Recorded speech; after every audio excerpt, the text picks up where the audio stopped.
So, welcome back to another episode, Palm Harbor Local. Today, we're sitting down with Debbie Adamo, who's the owner of Nannies Who Care. Welcome to the show. Well, thank you, and thank you again for having me. Of course, I'm excited because you've been in business for since 1989, Yes.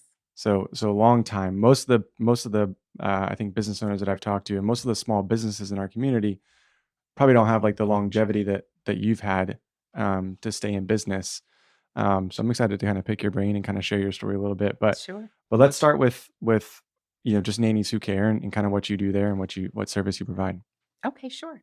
So, as you know, we do have a lot of different types of services that we provide regarding it's all related to childcare. So, domestic help, and we do some domestic help. So, we have permanent nanny placement, we have temporary nannies, we have on-call nannies, we have date night nannies, we have vacation nannies, summer nannies, anything to do with nannies, we can help with.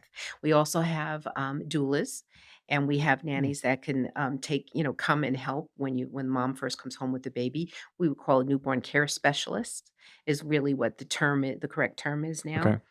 okay. We provide pet sitters. We also have an errand service, an event service. We provide nannies at events, so like weddings and conventions.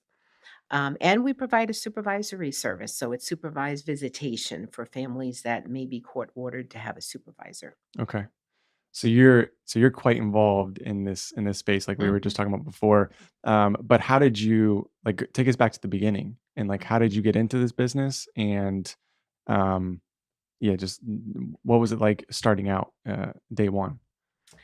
So, I kind of did a lot of research before day one actually happened, but it started in my kitchen before my first child was born.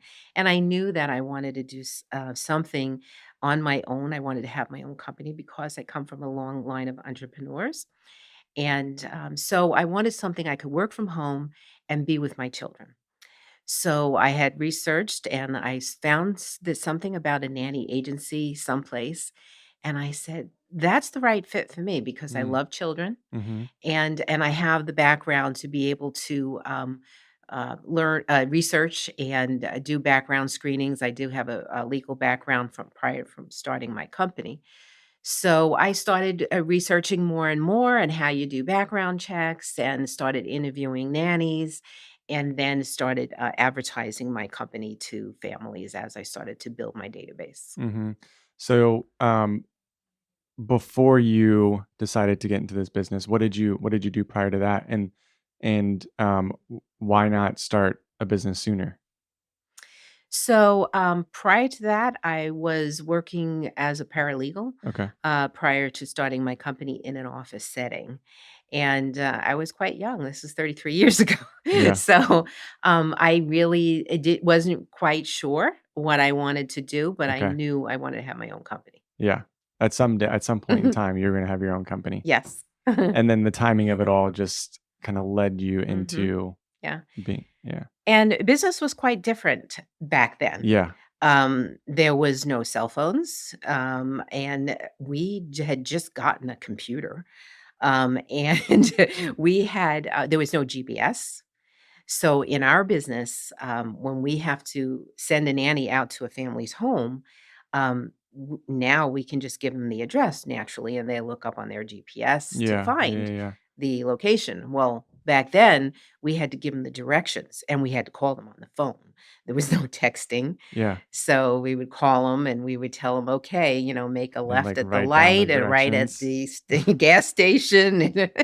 It was quite different back then. Yeah, interesting. Was business, like, a lot slower paced than it Oh, is today? definitely. Yeah. You couldn't do what you can do today with technology, Yeah, right. so now, I mean, it's just a world of difference. Yeah. Is there anything you miss about having a business back then versus, like, the businesses today? I think that the only thing really I can say is that there was more interaction with the families and nannies, more in-person Between interaction. you and the Yes, families and stuff? because, Yeah. we would speak to them we would there would be more communication by phone instead of texting or emailing.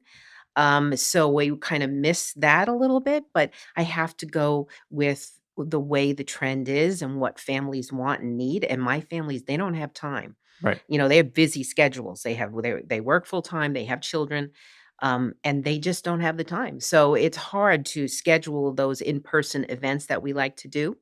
So Mhm. we do a lot by Zoom now, and Oh, just okay. yeah, it helps. It Yeah. helps a lot because you wanna see people face to face, and we also interview our nannies face to face by Zoom now. Okay. We always did it in person before COVID, and after COVID, we started doing Zoom only. Yep. So COVID has changed your business then Mhm, too. quite Yeah. a bit. Yeah. What is has the need for care changed over the years too? Because, like you said, like families are busy. I have two young girls myself, and so I feel like um the time constraints and trying to manage, work and a family and all that kind of stuff too, and being there for your kids. Mhm. So has yeah, has the amount of care changed? Have families like requesting more care now than we did 30 years ago? Um, I'm not sure if it's families requesting more care than there is more families, Okay. as a total, in general, needing care. Okay. I think that our Tampa Bay area is growing. Yeah. T- in great demand. Right. People want to move here. So I think for that reason, we're really busy because we have a lot of new families, but we also have a lot of repeat customers as well. And I think that work life balance is so important to families and it should be Right. rightfully Right. so. Yeah. So I think by having a nanny tend to all of their needs while they are at work or doing their job so that when they come home they can spend quality time with their children. Yeah, that's a really good point, right? Because it's there's a lot of work that goes into, Mhm. just managing a house and keeping Right. the house up to date and that Mhm. sort of stuff. Right, right. Helping with the homework if they're older, Yeah. preparing the lunches, things like that. Yeah. That's done when they get home, Yeah. if that's how they wanna do it. Right. And, it's up to the family, of course. But when they get home, they can spend time with their children. They don't have to worry about, all the other things that have to be done Right. because And the the kid nanny is taken care of. Yeah. And then the kids out playing by themselves because you're Mhm. in the kitchen Yeah. preparing lunches or whatever. Right. Yeah. Exactly. Yeah, that makes sense. That's an interesting Mhm. point. But all right, so you've been like we mentioned, you've been in business for 33 years. What do you think has been like your secret to staying in business for that long? Because I'm sure, as you know, there's a lot of businesses that fail or don't make it past like Mhm. 5 or 10 years. But to be in business that long, to make it through COVID and all the other challenges I'm sure that you've had to overcome, like what do you think has been? If there's like one thing that you can kind of point to. Um, well, I have a passion of, like I said, for working with children and families. So that helps when you love what you do. Mm-hmm. And I think that the fact that I have an amazing team that supports me and the company, Nannies Who Care, they have been with me through COVID and stuck with me even though times were tough. Mm-hmm. And we did what we could. We diversified and we did what we could to get through those tough times. But they're still hanging on. And, it's having the right people in the right seats, I think makes a big difference. Mm-hmm. Yeah, that's a challenging thing to do, Hmm. right? Not always. And we were just talking. So right people, right seats, like the Hmm. book traction, right? Like that's Hmm. a Right. a big part of having a successful Hmm. business. Making sure that everyone's in their strengths. Hmm. Yeah, interesting. Um, so you mentioned um, some of the services and stuff that you offer. If I'm a family that's looking for a nanny, whether it's full time, part time, how does that process work? So you mean like from start to finish? So take me through like, okay, Hmm. I have two young kids and I've never hired a nanny before, but we're interested in hiring a nanny. Like how do we go about that? So, what we usually do is the person will contact the agency, speak to one of our placement specialists, and she will explain to them how the service works. Usually, get on a Zoom call with them and talk to them about how our service works, what our choices are. We have different tier packages that a family can select. for based on their needs. Okay. So it could be it includes different levels of background screenings and different replacement policy periods. So they can choose which one they want. They fill out an application online, and then the placement specialist works with them directly to help them find the perfect nanny. So by getting on the call on the Zoom call, they can really assess their needs better Okay. and learn a little bit about the family. And we have the two recruiters that she will go to make sure that they're recruiting the right candidates for that particular family. Mm-hmm. Sometimes it's a nanny that, like I mentioned earlier, that has already been with our agency. Maybe we've placed her before, and this happens often. She'll come back and say, "Hey, my job is ending. My family's putting the children in school. I'll need another position." Yeah. And then, of course, we have an updated reference from one of our families, which is great. And then we can refer them to a new family. Mm-hmm. So, and then they'll interview as many candidates as they like until Okay. they find the right person. And then once they make a selection on a nanny, that nanny becomes their employee. Okay. And then you pass it off to them and And then to I the pass it family. off to Yeah. them. Okay. Interesting. And then so what about um if you just need him for like a night? Like how does that So piece we work? have an app now. It's called Sitter Pro Oh, that cool. they can download on their phones, and they can request a nanny through the app for date night. We have a membership. It's a kids club.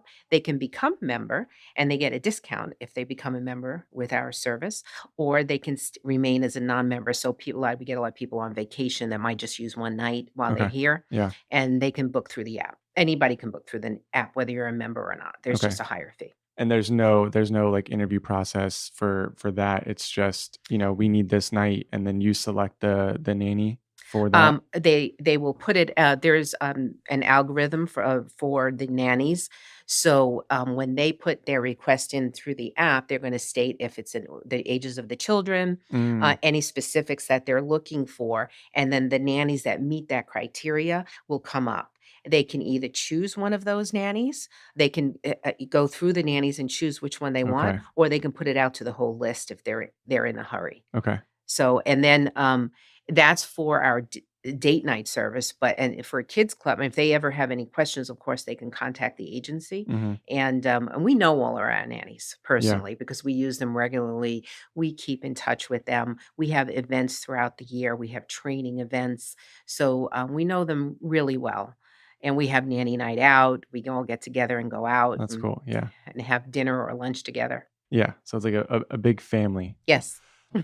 So you just mentioned about training and you provide training for your nannies.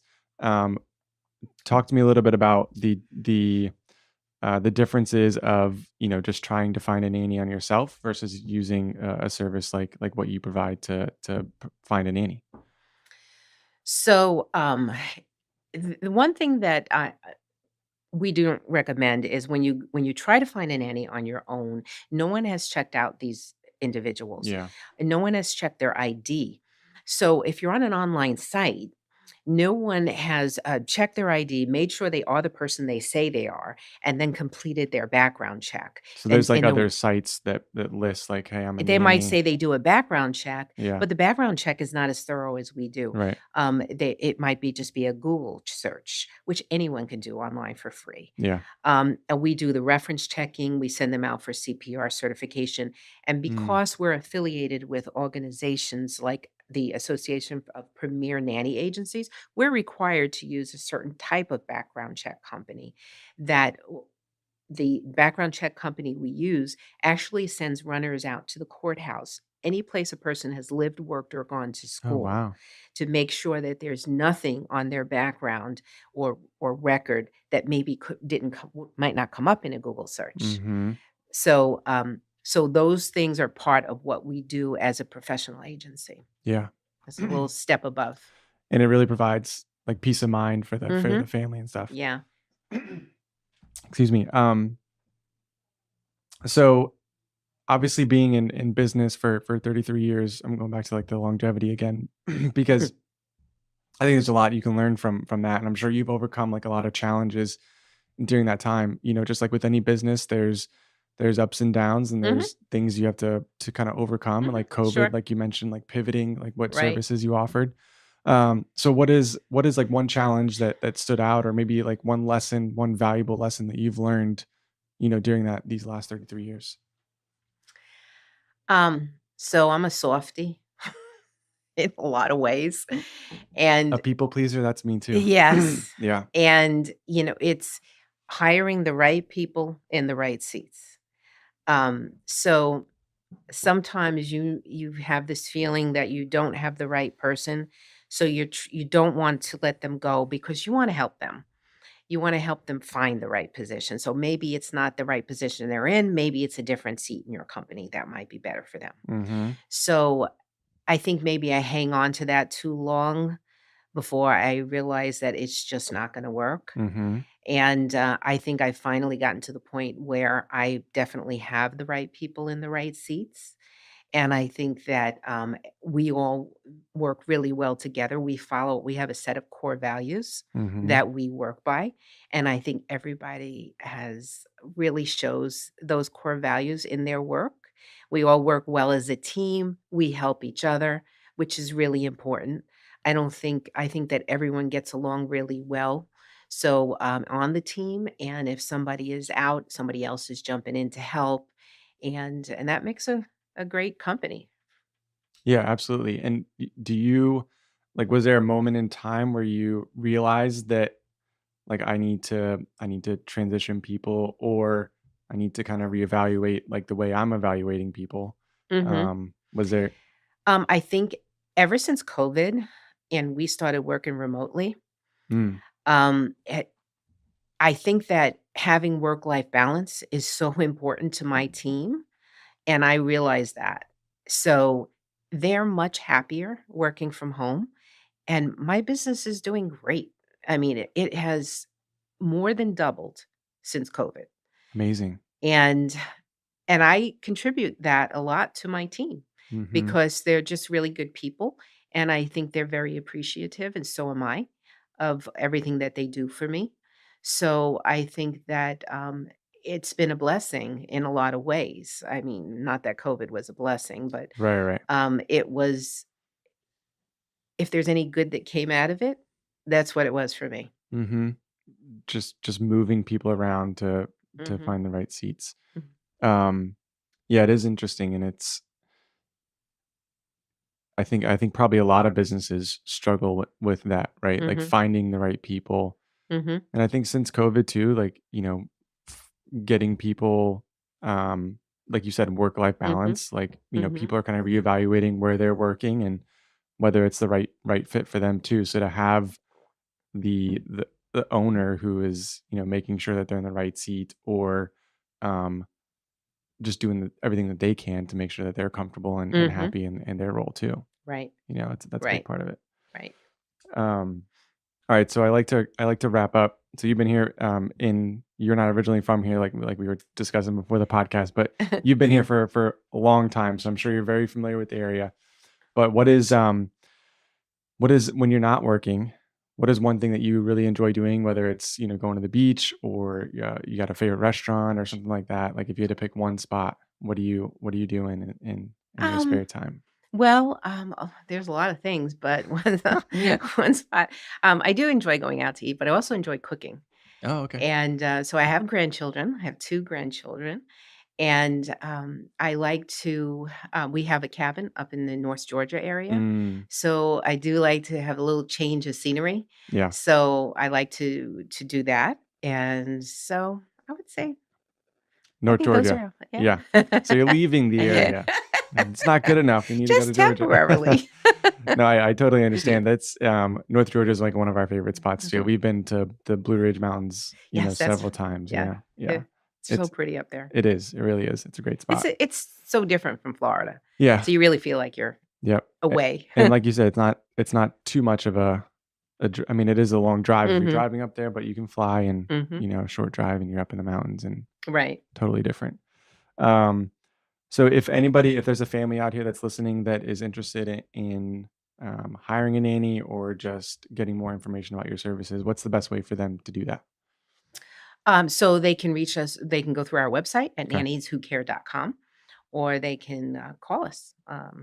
So, I don't know if you display the phone or. Yep. So we'll Mhm. we'll link everything in the description Sure. below. So we'll put phone number and then the Okay. website, obviously. Mm. And you have offices. So what locations do you? Because it's not just Palm Harbor, too. Did you start in Palm Harbor? So yes, Okay. yes, and we do have an office, in Palm Harbor, but we ever since COVID, we rented it Yeah. out and we all work remotely now. Okay. So all of us work from home. We meet up once a month, and we meet up every week by Zoom, but we meet up once a month in person. Okay. And then as far as like locations where you have nannies, where are So we those? service 11 counties all throughout Central Oh, Florida. amazing. And did you just start in Palm Harbor in like Pinellas In County? Pinellas. Yeah, Yeah, yeah. that's So now awesome. we expand to Hillsborough, out, um, west to Orlando, Okay. and, west of Orlando and I'm sorry, east to Orlando and east of Orlando, Okay. and then south to Sarasota. Okay. Awesome. That's amazing. Mhm. Well, Debbie, I appreciate you taking the time to come on here and chat today. And thank you again. Well, thank you. I'm really happy to be here.